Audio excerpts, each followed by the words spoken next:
Επειδή άκουγαν τα παιδιά ότι είχατε καλές σχέσεις με το Άγιο Παΐσιο. Είχα πολύ καλές σχέσεις, αλλά δεν το έμοιασα. Отговора му е, имах, казва, много здрава, много хубава връзка с Свети Паисий. Проблема е, че не приличам на него.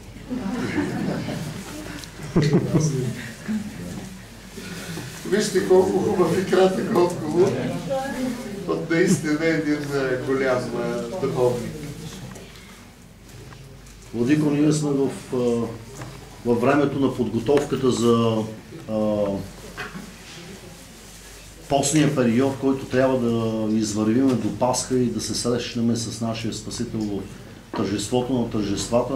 Ако мога така да ви помоля за няколко подкрепителни думи, така да ни увещаете в нашия спасителен пост, който може да бъде и с 5-6 паници, както четех в един ваш прекрасен разказ храна, но също да е всъщност по някакъв начин храната не да е прекалено много за нас, а да е достатъчна и да не задоволява, да се казва, така напълно нашите нужди от храна, но така за поста, ако може няколко думи, подкрепителни за всички нас. Идва неделята на Митър и Има сте селигота архиси и вестия. Ке амборите, стите и от триалогия я тивестия, ке пос на терпатисуме са по-подробно я набумеме хара стоимояли юртисто телус юртиту. Όπως όλοι οι Ορθόδοξοι Χριστιανοί, θα μπούμε σε ένα μήνα περίπου σε ένα μήνα, στη Μεγάλη Σαρακοστή. Από αύριο αρχίζει το Τριώδιο.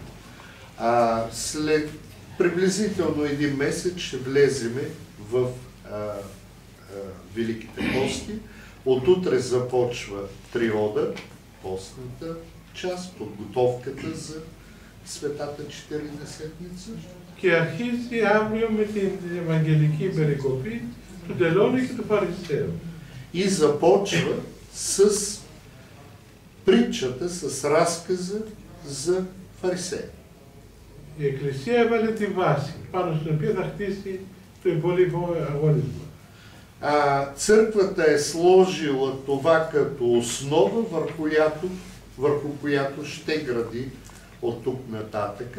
Т.е. ние влизаме в постния период с тази притча за Митъра и Фарисея, да знаем как не бива да бъде, оттам градим.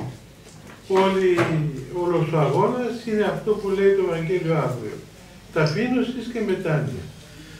Всичко, което трябва да знаем и да правим по време на поста, утре го има в Евангелието. Смирение. Αυτό μας χρειάζεται.